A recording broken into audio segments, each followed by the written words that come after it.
નમસ્કાર વિદ્યાર્થી મિત્રો, તમારું સ્વાગત છે આપની યુટ્યુબ ચેનલ માસ્ટર ઓફ બોટાદમાં।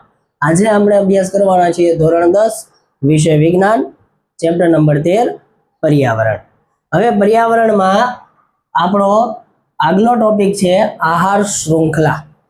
આહાર શૃંખલાની વાત કરીએ તો નિવસન તંત્રમાં જુદા જુદા સજીવો એવી શ્રેણી બનાવે છે કે જેમાં એક સજીવ બીજા સજીવનો ખોરાક બને છે। તેમાં ઊર્જાનું વહન એક સજીવમાંથી બીજા સજીવમાં થાય છે, તેને આહાર શૃંખલા કહે છે। સરળ ભાષામાં આપણે કહીએ તો આહાર શૃંખલા એટલે કે એક સજીવ બીજા સજીવનો ખોરાક બને, તેમાં ઊર્જાનું સીધી રેખામાં વહન થાય, તેને આહાર શૃંખલા કહે છે। ઉદાહરણ તરીકે જમીન પરની આહાર શૃંખલાની વાત કરીએ તો ઘાસ છે તેને તીડ ખાય છે, તીડને ડેડકો ખાય છે, ડેડકાને સાપ ખાય છે અને સાપને બાજ ખાય છે। હવે જળમાં એટલે કે પાણીમાં રહેલી આહાર શૃંખલાની વાત કરીએ તો કે શેવાળને નાની માછલીઓ ખાય છે, નાની માછલીને મોટી માછલી ખાય છે અને મોટી માછલીને બગલો ખાય છે। આ હતી આહાર શૃંખલાની શ્રેણી કે જે જમીન પર અને જળમાં રહેલી આહાર શૃંખલાના ઉદાહરણ હતા। હવે પોષક સ્તરની વાત કરીએ તો પહેલું સ્તર આવે છે ઉત્પાદકો માટેનું। ઉત્પાદકો એટલે કે જે પોતાની જાતે પોતાનો ખોરાક બનાવે છે, એટલે કે ઘાસ અને લીલી વનસ્પતિ। બીજા સ્તરની વાત કરીએ તો એમાં આવે છે પ્રાથમિક ઉપભોક્તાઓ। પ્રાથમિક ઉપભોક્તાઓ એટલે કે જે ઉત્પાદકોનો સીધો ખોરાક તરીકે ઉપયોગ કરે છે, એટલે કે તીતી ઘોડો એટલે કે તીડ, હરણ અને ગાય વગેરે। હવે ત્રીજા સ્તરની વાત કરીએ તો તેની અંદર આવે છે દ્વિતીય ઉપભોક્તાઓ કે જે તીડ, હરણ જેવા નાના પ્રાણીઓનો શિકાર કરીને ખોરાક તરીકે ઉપયોગ કરે છે। ઉદાહરણ તરીકે ડેડકો કે જે તીડને ખાય છે, વરુ છે તે હરણને ખાય છે અને ચોથું સ્તર એટલે કે એની અંદર આવશે તૃતીય ઉપભોક્તાઓ કે જે પ્રાણીઓનો એટલે કે અન્ય સજીવોનો શિકાર કરીને ખોરાક તરીકે ઉપયોગ કરે છે, એટલે કે છેલ્લા સ્તરમાં આવશે સાપ, બાજ, સિંહ જેવા અન્ય મોટા શિકારી પ્રાણીઓ। હવે આ પોષક સ્તરની વાત કરીએ તો એક સ્તરમાંથી બીજા સ્તરમાં જ્યારે ઉર્જા પહોંચે ત્યારે ફક્ત 10% ઉર્જા તે ટ્રાન્સલેટ એટલે કે વહન થાય છે, બાકીની 90% ઉર્જા છે તે શરીરની ક્રિયાઓમાં નષ્ટ પામે છે। એટલે કે આહાર શૃંખલા 3 થી 4 સ્તરથી લાંબી હોતી નથી, તે વધીને 4 સ્તર સુધી રહે છે, 5મા સ્તરે ઉર્જા બચતી નથી। હવે આહાર શૃંખલાની મર્યાદા શું છે તો કે તે અસ્થિર છે, એટલે કે એક કડી તૂટી જાય તો આખી આહાર શૃંખલા ત્યાં અટકી જાય છે। ઉદાહરણ આપણે જોઈએ તો કે અહીં ડેડકો છે, સાપ છે, આમાંથી કોઈનું મૃત્યુ એટલે કે મૃત પામે તો આગળ બાજ કે તેના આગળના સ્તરમાં જે પ્રાણીઓ રહેલા છે તેને ખોરાક મળતો નથી। પક્ષી છે, પ્રાણી છે, અહીં માની લો કે ડેડકો છે, આ ડેડકો છે તે મરી જશે તો સાપને ખોરાક મળશે નહીં, તે તેની મર્યાદા છે।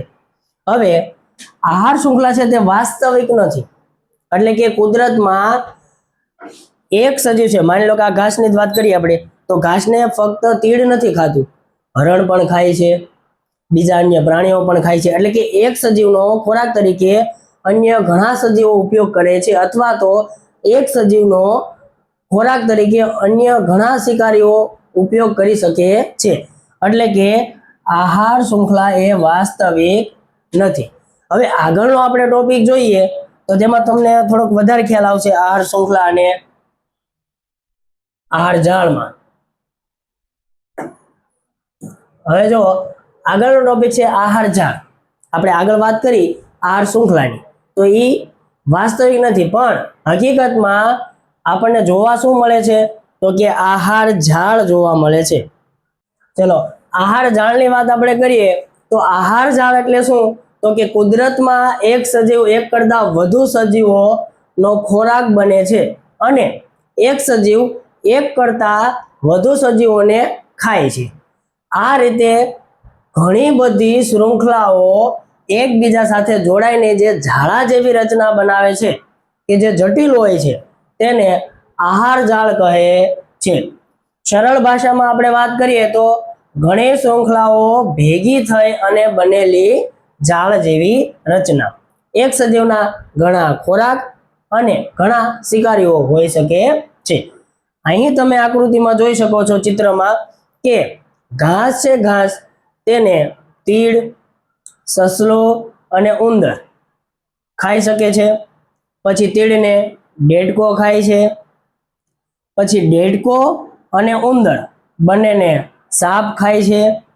જ્યારે સાપ, સસલો, ઉંદર અને ડેડકાને બાજ ખાય છે. એટલે કે એક સજીવ પાસે ખોરાક માટે એક કરતા વધારે વિકલ્પો બને છે. તેથી આવી ઝાડા જેવી જે રચના છે કે જેમાં એક કરતા વધારે શૃંખલાઓ જોડાઈને ઝાડ જેવી જે રચના બનાવે છે તેનો શું કહેવાય? આહાર જાળ. હવે આ જે આહાર જાળ છે તેના લાક્ષણિકતા એટલે કે લક્ષણો શું છે? તો કે આહાર જાળ છે તે જટિલ બને છે. કેવી હોય છે? જટિલ. કેમ? તો કે બાજ છે તે ત્રીજા અને ચોથા બંને સ્તર પર જોવા મળે છે. તે સ્થિર છે એટલે કે સાપ મરી જાય તો બાજ ઉંદરને ખાઈ શકે છે. અહીં આપણે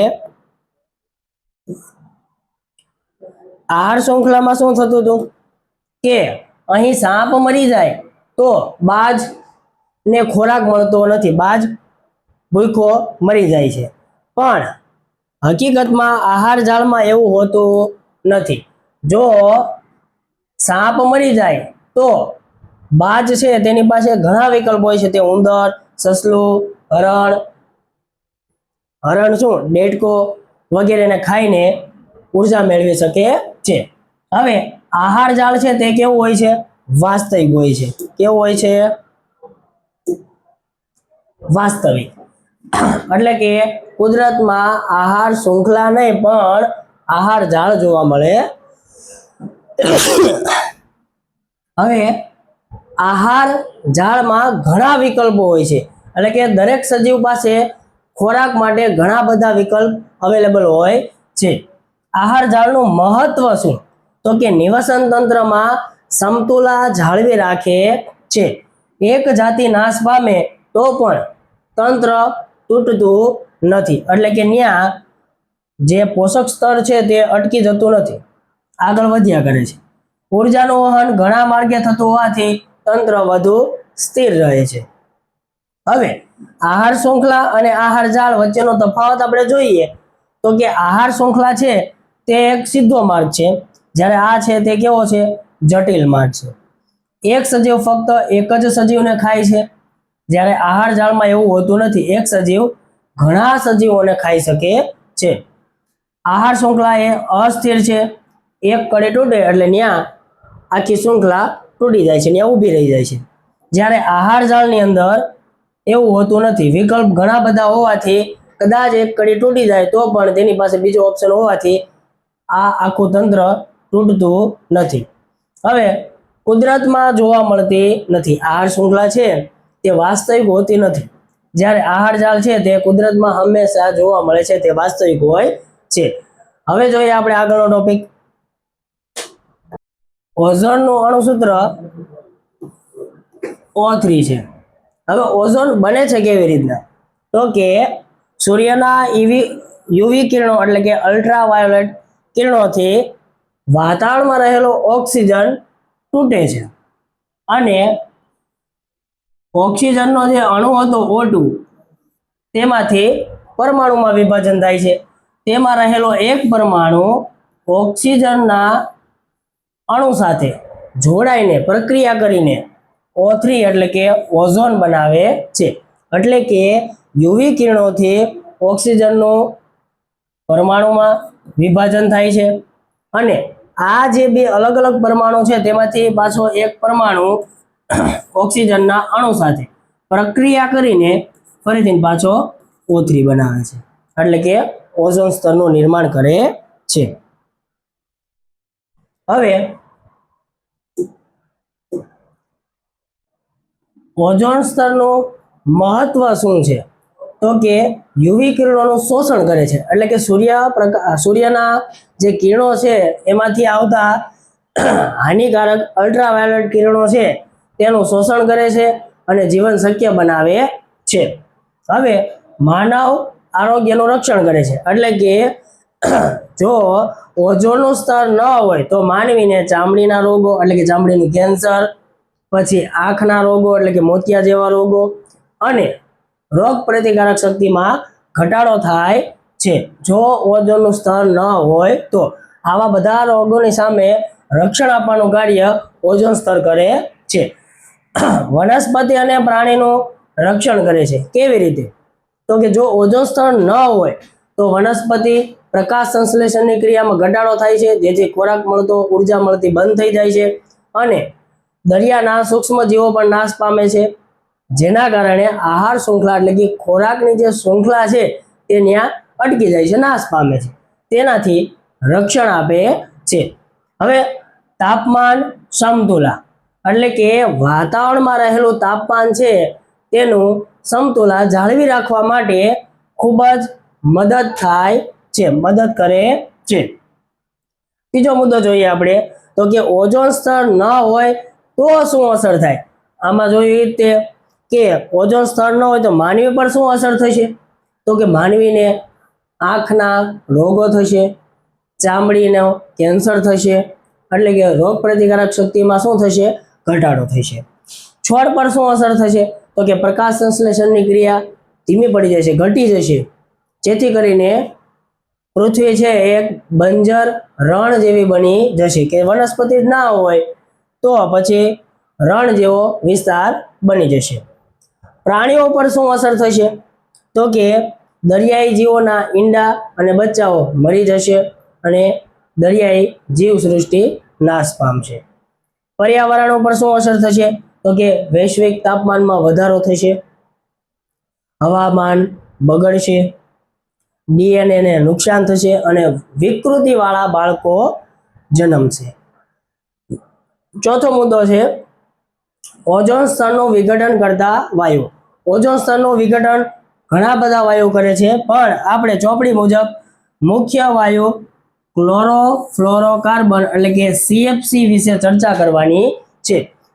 ક્લોરોફ્લોરોકાર્બન છે તે શેમાંથી ઉત્પન્ન થાય છે? તો કે મુખ્યત્વે ફ્રીજ, એસી સ્પ્રે અને ફોમ પ્લાસ્ટિક જેવા જે યંત્રો છે તેની અંદર વપરાય છે. હવે આ ક્લોરોફ્લોરોકાર્બન ઓઝોનને કેવી રીતે નુકસાન પહોંચાડે? તો કે એમાં રહેલો જે ક્લોરીન છે એનો એક પરમાણુ ઓઝોનના 1,00,000 અણુઓને નાશ કરે છે. આમ ક્લોરોફ્લોરોકાર્બન એ ઓઝોન સ્તરનું વિઘટન કરે છે. અહીં આપણો લેક્ચર પૂરો થાય છે. જો વિડીયો તમને પસંદ આવ્યો હોય તો વિડીયોને લાઈક કરજો, વિડીયોને શેર કરજો અને હજુ સુધી જો તમે ચેનલને સબસ્ક્રાઇબ ન કરી હોય તો ચેનલને સબસ્ક્રાઇબ કરજો. હવે મળશું આપણે આવતા લેક્ચરમાં. ત્યાં સુધી સૌને જય હિન્દ, જય ભારત.